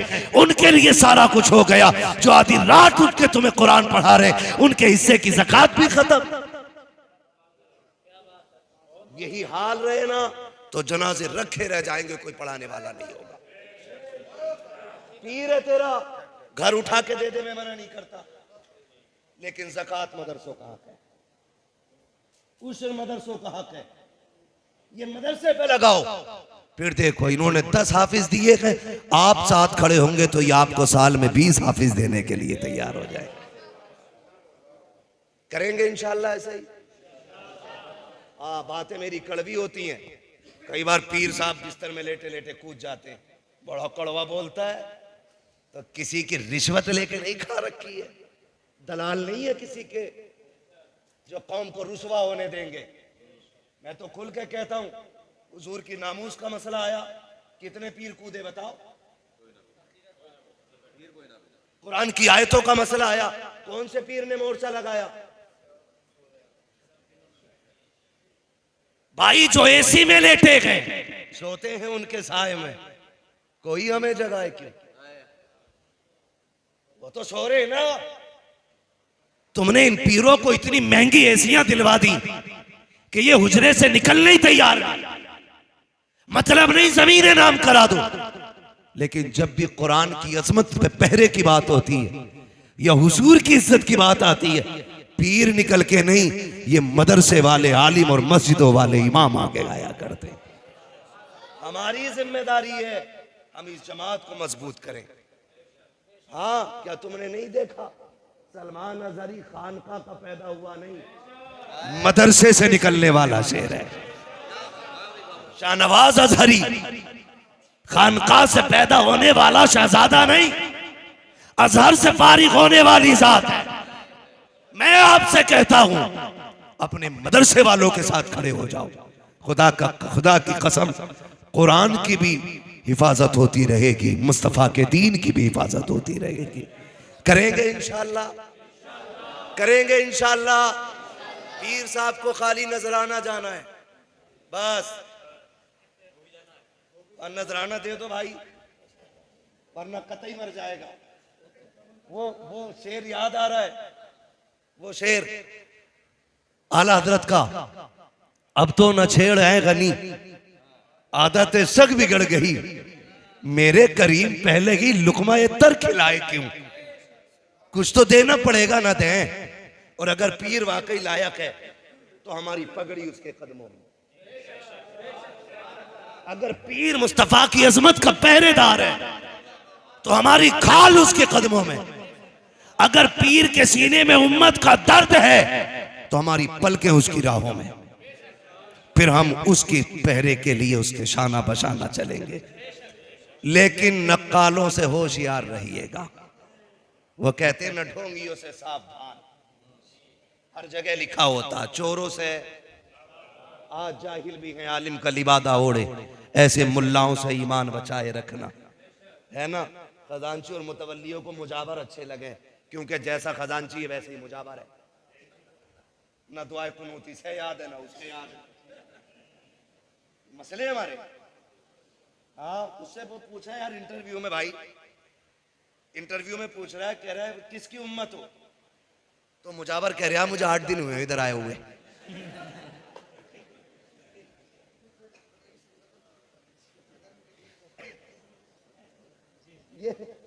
ये कंडीशन है, लात मार के भगाओ इनको। मजार पे वो बैठे जो शरीयत को भी जानता हो, तरीकत को भी जानता हो। न शरीयत का खून हो न तरीकत का खून हो, फिर देखो खुदा की कसम, भले मजार वाले से फैज मिले ना मिले, बैठने वाले से फैज मिलेगा, है ना। मट्टी दे रहा, कह रहा बिल्कुल ले जाओ ठीक हो जाओगे। ये भाई क्लीन शेव, हमें हम पे गुजरती है ये। बुला लिया, मैंने कहा जरा बुलाओ तो सज्जादा कौन है। 25 साल का लड़का क्लीन शेव आया, कुर्ता पजामे में, हरी पगड़ी बांधा हुए। हरी पगड़ी सारे पाप मिटा देती है, मुझे बताओ ना। आया हरी पगड़ी बांध के जी मैं हूं। मैंने हाथ खोल, इंसान का बंदा बन, सीधा होकर बैठ, ऐसे बैठा। हाँ बताओ। मैंने तू मुजावर है? कहा जी। क्या करता? कहा कुछ नहीं, बस मैं हाथ रख देता हूं शिफा हो जाती। मैंने कहा बदशिकले, तुझे चेहरे पे दाढ़ी रखने की तौफीक तो आई नहीं, तू मजार पर बैठ के ठेकेदार बन गया बीमारियों का। मुझसे ऐसे कह रहा सूंघो खुशबू आ रही होगी। मैंने वो थप्पड़ मारूंगा कि 7 पुश्तों तक दर्द होगा। तेरी खुशबू तो कल को चली जाएगी, मेरा दर्द 7 पुश्तों तक रहेगा। मुझे उल्लू बना रहा है। हम जानते हैं अगर बंदा हर फर्ज हर वाजिब पे अमल करता हो और सिर्फ खड़े होके नहीं, नंगे सर पानी पी ले और फिर सरसों का दाना जमा दे हाथ पे, वो जादूगर तो हो सकता है, वली नहीं हो सकता है। खाली नंगे सर पानी पीने वाला वली नहीं हो सकता। हफ्ते हफ्ते मुंडा के चिकना होके बैठने वाला मुजावर वली हो गया। मैंने उससे कहा क्या? बोले क्या? बोले देखो मैं जिसे ऐसे कर देता हूँ शिफा हो जाती है। मैंने कहा जरा करिए मुझे, मेरे भी दर्द है, कई दिन से खबा खींच लिया था एक जलसे में लड़कों ने, अब नहीं रखता। भाई ये मशीन अपने पास रखो, उल्लू ना बनाओ। आपसे इतनी गुजारिश है, अल्लाह और उसके रसूल से प्यार करें। विलायत और वलियों से जुड़ने का मतलब है हमारा ताल्लुक हुजूर से गहरा हो जाए, अल्लाह से ताल्लुक गहरा हो जाए। बगदाद वाले की महफिल है, आपके तो साथी भी बचपन के खेलते थे ना, तो आपका खेल भी अजीब था। आप कहते थे ला इलाहा, बच्चे कहते थे इल्लल्लाह। ला इलाहा, ला इलाहा, ला इलाहा। ये बगदाद वाले के बचपन का खेल था। ये पीर हो गया, इसका खेल देखो। कह रही आंखें बंद करो, पथरी निकालू। हाँ रुक जाओ 1 मिनट बहनों, यो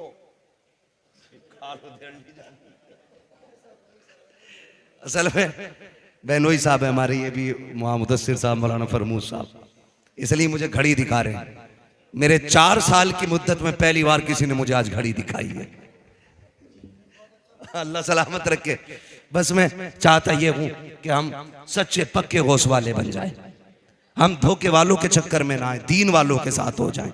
कल भी हमारे साथ दीन वाले खड़े थे, आज भी दीन वाले हैं, कल भी इंशाअल्लाह दीन वाले रहेंगे।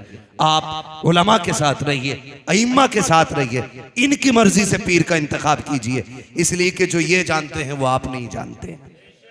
हमें बुखार आता, हम डॉक्टर के पास इसलिए जाते हैं कि पूछ लें दवा कौन सी सही रहेगी। जब ईमान का मसला हो तो मौलवी के पास जाओ, पीर कौन सा सही रहेगा। करेंगे इंशाअल्लाह। फरमाया गया या अय्युहल्लज़ीना आमनुत्तकुल्लाह व कूनू मअस-सादिकीन, ऐ ईमान वालो अल्लाह से डरो और सच्चों के साथ हो जाओ। कोशिश ये कीजिए हक का, हकदार का हक उसे अदा करें और अल्लाह के गजब से डरते रहें। बुजुर्गों की महफिलें सजाते रह गए, जो हुए अगलात उनको माफ़ फरमाए रब्बे कायनात। ज़िंदगी ने दिया साथ, फिर होगी मुलाकात, चमन रहा फूल खिलेंगे, ज़िंदगी रही फिर मिलेंगे, मुसाफिर हैं हम भी, मुसाफिर हो तुम भी, किसी मोड़ पर फिर मुलाकात होगी। सारे लोग कलमा शरीफ पढ़ लीजिए, ला इलाहा इल्लल्लाहु मुहम्मदुर रसूलुल्लाह व मा अलैना इल्लल बलाग। मैंने सलाम किया तो आपकी जिम्मेदारी बनती है कि आप उसका बेहतर तरीके से जवाब दें। और वैसे भी मैंने सलाम ही किया है, चंदा तो मांगा नहीं है, तो आप मुस्कुरा के भी सलाम का जवाब दे सकते हैं। मैं फिर सलाम करता हूँ, अस्सलामु अलैकुम व रहमतुल्लाह।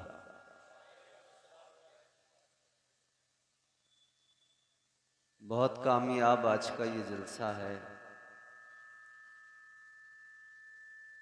मुझसे कबल बेहतरीन खिताब आप हजरात ने सुना। खतीब अहले सुन्नत, मुफक्किर इस्लाम हज़रत अल्लामा मौलाना ग़ुलाम रब्बानी इलाहाबादी साहब से आप महज़ूज़ हुए। मजमे से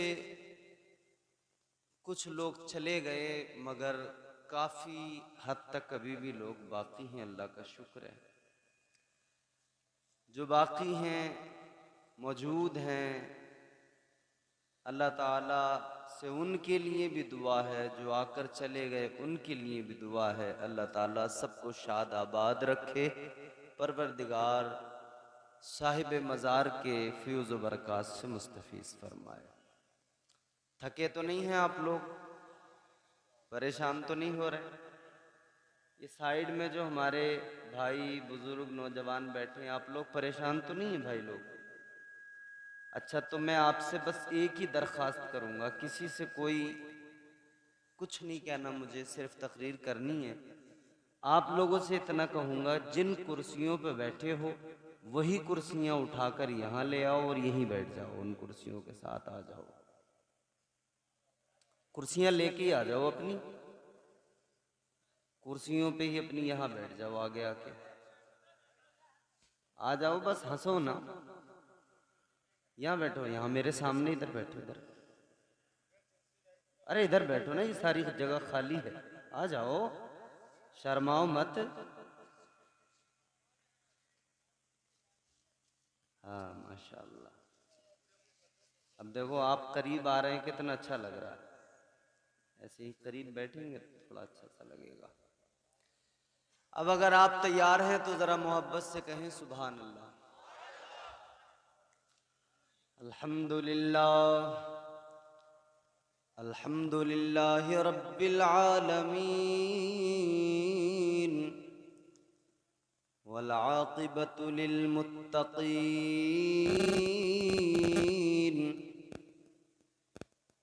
वस्सलातु वस्सलामु अला सय्यिदिल अंबियाइ वल मुरसलीन,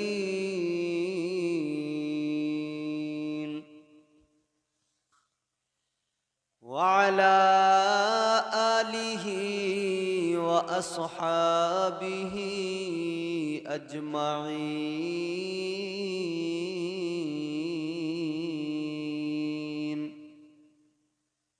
अम्मा बाद, फ़अऊज़ु बिल्लाहि मिनश शैतानिर रजीम। बिस्मिल्लाहिर रहमानिर रहीम।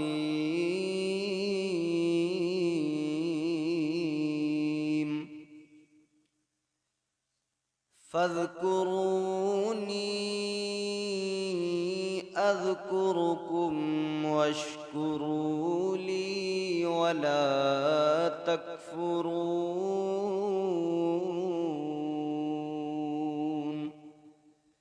सदक़ल्लाहुल अज़ीम।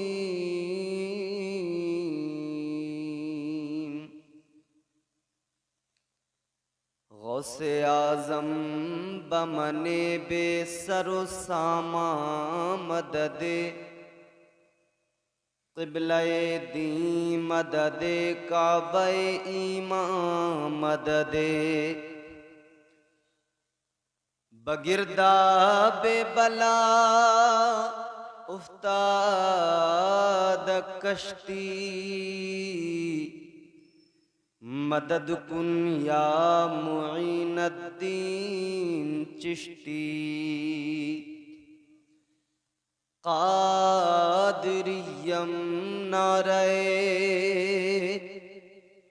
या गौसे आज़म मीज़नम दमज़ शेख अहमद रज़ा खां कुतुब आलम मीज़नम निगाह लुत्फ के उम्मीदवार हम भी हैं, लिए हुए ये दिले बेकरार हम भी हैं। हमारे दस्ते तमन्ना की लाज रख लेना, तेरे फ़कीरों में ए ताजदार हम भी हैं। जो सर पे रखने को मिल जाए नाल पाके हुजूर, तो फिर कहेंगे कि हाँ ताजदार हम भी हैं। सारा मजमा दिल लगाकर बारगाह रिसालत वाली रिसालत में झूम कर दुरूद शरीफ पढ़ें। अल्लाहुम्मा सल्ली अला सय्यिदिना व मौलाना मुहम्मद व बारिक वसल्लिम सल्लु अलैहि सलातम व सलामन अलैका या रसूलल्लाह सल्लल्लाहु तआला अलैहि व आलिहि वसल्लम। वक्त भी खासा हो चुका है, 1:20। ये तो आपकी मुजाहिदाना काविश है और ईमानी रमक और जज्बा इश्क है जिसने आपको अब तक रोक के रखा है। मुझे बहुत अच्छा लग रहा है आप सबको देखकर, और यकीनन इसकी एक वजह तो ये है कि आप सब इस महफिल में बैठकर अब तक सुन रहे हैं और आप अल्लाह के वली की मोहब्बत में यहाँ बैठे हैं। दूसरी वजह यह है कि आपसे मेरा एक ताल्लुक भी है, इस गांव से, आपके बुढ़नपुर से मेरा एक ताल्लुक है। मेरा बचपन के कुछ दिन इसी गांव में गुजरे हैं। अल्हम्दुलिल्लाह, अल्लाह का शुक्र है कि अल्लाह ने फिर अब वो दिन भी नसीब किया कि आप ही लोगों ने मुझे बुलाया और आप ही के दरमियान में दूसरी मर्तबा बैठकर गुफ्तगू करने की जसारत कर रहा हूँ। अल्लाह से दुआ है अल्लाह कबूल फरमाए, मुझे हक बोलने और आपको हक सुनने की तौफीक अता फरमाए। कितने चेहरे ऐसे होंगे बुजुर्ग जो मुझे शायद उस वक्त में देखकर अब देखकर पहचान ही नहीं पा रहे होंगे। कितने ऐसे होंगे जिनको मैं नहीं पहचान पा रहा हूँगा, लेकिन हो सकता है उस वक्त में गुफ्तगू भी हुई हो, बात भी हुई हो, एक दूसरे को देखा भी हो। हमारे बड़े भाई मोहतरम कारी महफूज आलम साहब की बड़ी मोहब्बतें मेरे साथ रही हैं। अल्लाह ताला उनको सलामत रखे। मैं चाहता हूँ थोड़ी देर आपकी खिदमत करूँ और कुछ पैगामात आप तक पहुँचाऊँ। मोहतरम मोहतशम हज़रत सैयद अब्दुल रऊफ़ साहब क़िबला तशरीफ़ फरमा है, इनकी मौजूदगी हमारे दीगर तमाम उलमा तशरीफ़ फरमा है। अल्लाह ताला हमारे इन उलमा को सलामत रखे, शादाबाद रखे। गुफ्तगू शुरू करेंगे, लेकिन आपसे बस इतनी सी गुजारिश होगी कि आप जितनी देर भी गवारा करें, सुन सकें, थोड़ा सा संजीदगी से, इत्मीनान से, सुकून से, आराम से, तसल्ली से सुनेंगे और हर बात को समझने की कोशिश करेंगे। बोलो इंशाअल्लाह। अब जरा मोहब्बत से बेदारी का सबूत दें, कहें सुभान अल्लाह। देखो, अल्लाह वालों की बारगाहों में आना हर किसी को नसीब नहीं होता। समझ रहे हैं बात? अल्लाह ताला जिनको तौफीक देता है और जिनके दिलों में अल्लाह ने ये मोहब्बत डाल दी है,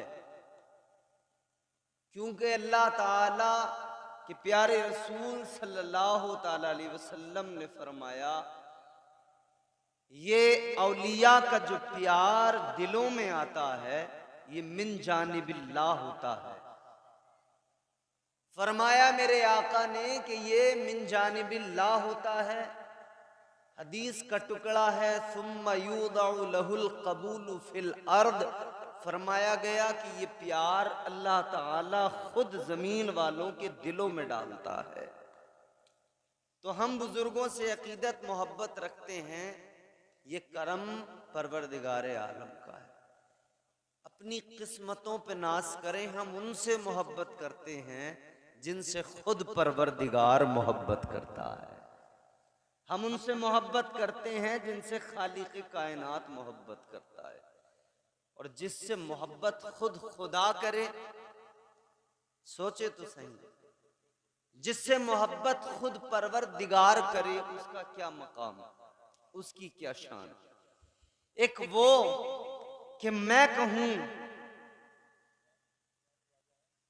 जितने लोग बैठे हैं, हम आप में से कोई भी शख्स मोहब्बत का दावा किसी के साथ भी करे, कहे कि मैं फलां से मोहब्बत करता हूं, मैं इस शख्स से मोहब्बत करता हूं, उससे मोहब्बत करता हूं, ये एक मोहब्बत है। लेकिन एक मोहब्बत वो जिससे हम मोहब्बत करते हों, वो खुद सामने से आके कहे हम आपसे मोहब्बत करते हैं। आदमी का दिल मचल उठता है कि जब खुद महबूब कहने लगे मैं आपसे मोहब्बत करता हूं। ये कितनी बड़ी सादत है कि खुदा बंदों को पसंद करे, उनसे मोहब्बत करे। यूं तो खुदा हर बंदे से मोहब्बत करता है, कितनी करता है। हदीस पाक के आका ने फरमाया, अल्लाह अपने बंदों से 70 माओं से ज्यादा मोहब्बत करता है। तवज्जो है आपकी? थोड़ा सा आप मेरा जहन बनाएंगे तो फिर मैं इंशाअल्लाह कुछ सुनाने की कोशिश करूंगा। 70 माओं से ज्यादा। मैं गुज़िश्ता साल ये तमाम चीजें आपके जहनों में उतार चुका हूं, बता चुका हूं, मगर सुने, अल्लाह ने तौफीक बख्शी, हम इस महफिल में आ गए, अल्लाह का करम हो गया। क्यों आ गए? जिक्र करने, जिक्र सुनने। और परवरदिगार का कुरान अल्लाह फरमाता है, जो मेरा जिक्र करता है ना, जो अपने रब का जिक्र करता है, अल्लाह फरमाता है फिर रब तबारक व तआला भी उसका जिक्र करता है। मैं आपको कुरान सुनाऊंगा, अल्लाह ताला जिक्र करता है तो अल्लाह भी जिक्र करता है। अल्लाह का बंदा अल्लाह को याद करता है, बंदा इधर याद करता है, अल्लाह ताला फरिश्तों के दरमियान अपने बंदे को याद करता है।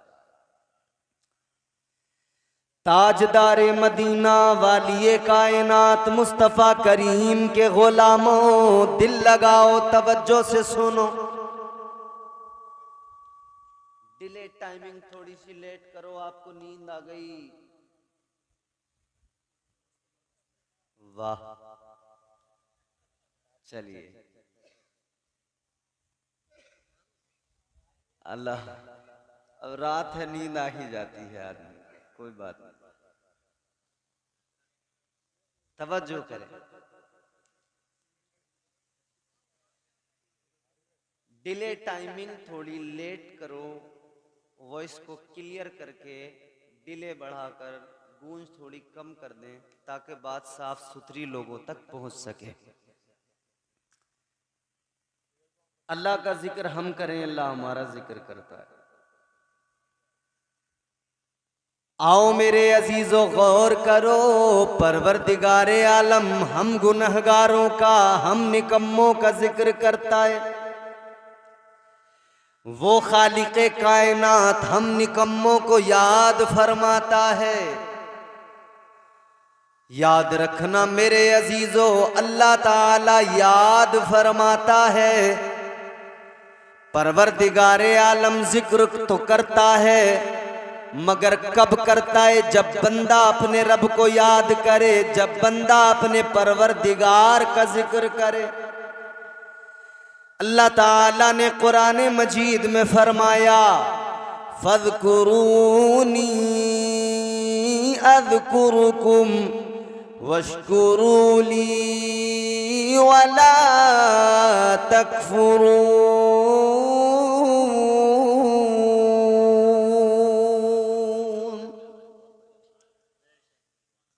इधर जमीन पे बैठकर बंदों ने याद किया, इंसानों के दरमियान बैठकर हमने रब का जिक्र किया, तो फरिश्तों के दरमियान हमारे रब ने हमारा जिक्र किया। ये बंदे के और रब के दरमियान का रिश्ता है, ये बंदे का और परवरदिगार का ताल्लुक है। याद रखना मेरे अजीजों, ये ताल्लुक जब बन जाता है, ये रिश्ता जब बंदे का परवरदिगार से बन जाता है, और जब ये रिश्ता मजबूत हो जाता है कि बंदा इधर रब को याद करे, उधर परवरदिगार बंदे को याद करता है। ये रिश्ता कौन सा रिश्ता है? ये रिश्ता इश्क़े हकीकी का रिश्ता कहलाता है। ये रिश्ता वो रिश्ता है जिसमें दुनिया पीछे छूट जाती है, दुनिया की रौनकें पीछे रह जाती है, दुनिया की बहारें रंगीनियां पीछे छूट जाती है। ये रिश्ता वो रिश्ता है कि बंदा फकत अपने रब को याद करता है, रब की रजा में राजी रहता है, अल्लाह ताला का हर हाल में शुक्र अदा करता है। जबान पर शिकवे नहीं होते हैं, जबान पर शिकायतें नहीं होती है, परवरदिगारे आलम की रजा में राजी रहना सीख लेता है।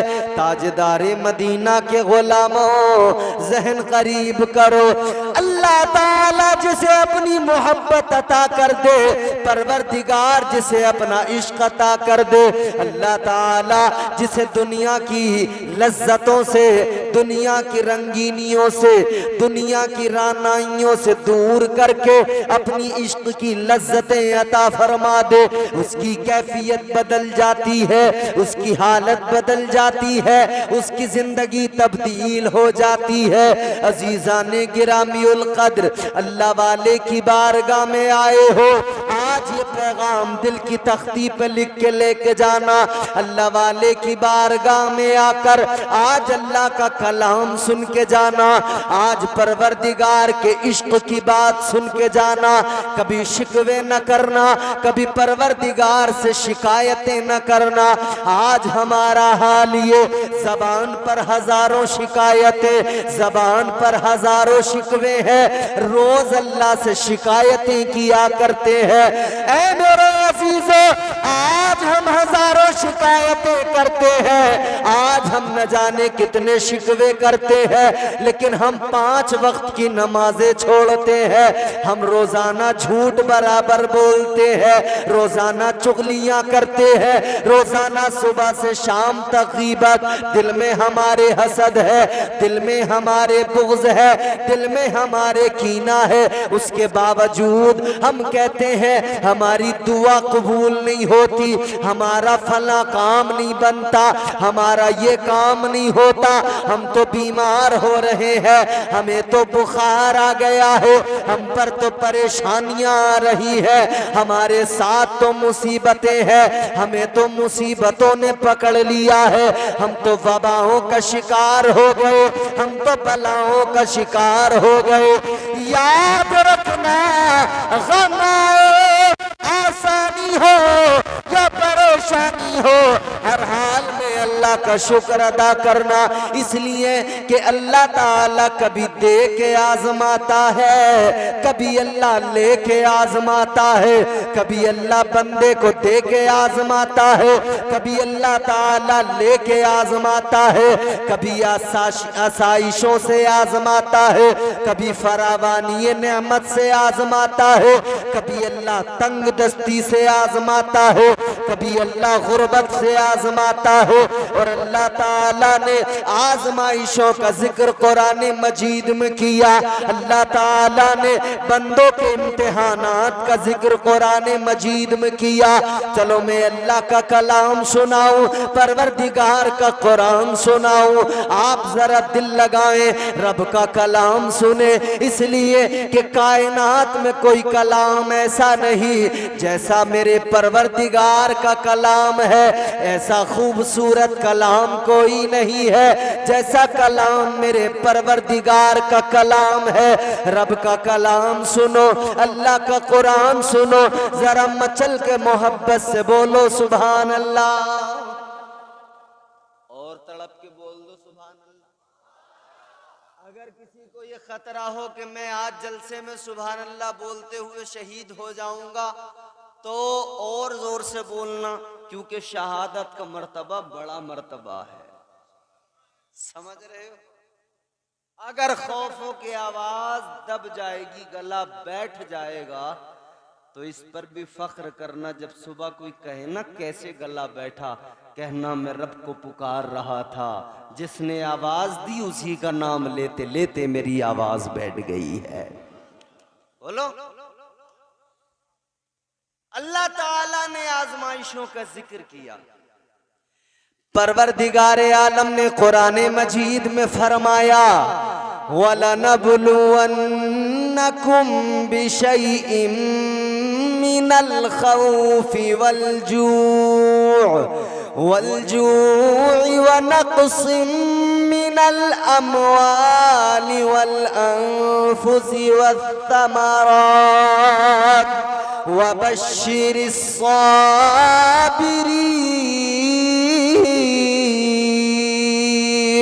परवरदिगार ने फरमाया, हम तुम्हें जरूर आजमाएंगे। क्या फरमाया? जोर से बोलो। कभी तेज हवा चलाकर तुम्हें आजमाएंगे कि तुम जलसे से उठकर भागोगे या बैठे रह जाओगे।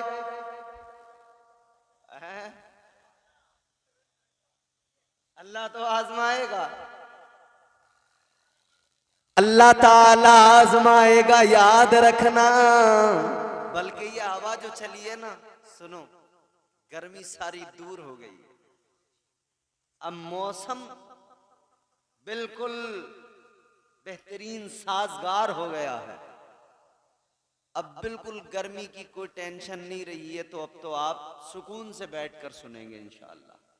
हवा भी झूमने लगी है, अब वो वक्त आ गया।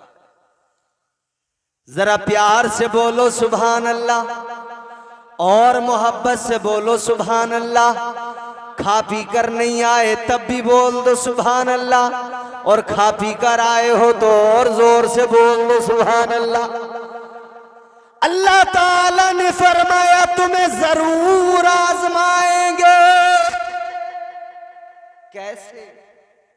5 चीजें बयान की अल्लाह ने कि 5 चीजों से 5 तरह से आजमाया जाए। भैया बात इम्तियाज बरकाती की हो, सुनो मत सुनो, मानो मत मानो, तुम्हारी मर्जी, लेकिन बात परवरदिगार की, अल्लाह के कलाम की हो, किसने जना जो इनकार कर सके। 5 तरह से आजमाया जाएगा। अल्लाह ने कुरान मजीद में फरमाया, मिनल खौफ, डर से आजमाया जाएगा, खौफ से आजमाया जाएगा। एक्सप्लेन भी करता चलूंगा साथ साथ। डर से, जिस तरह अल्लाह ताला ने डर से हजरत यूनुस अलैहिस्सलाम को आजमाया कि 40 रोज आप मछली के पेट के अंदर रहे।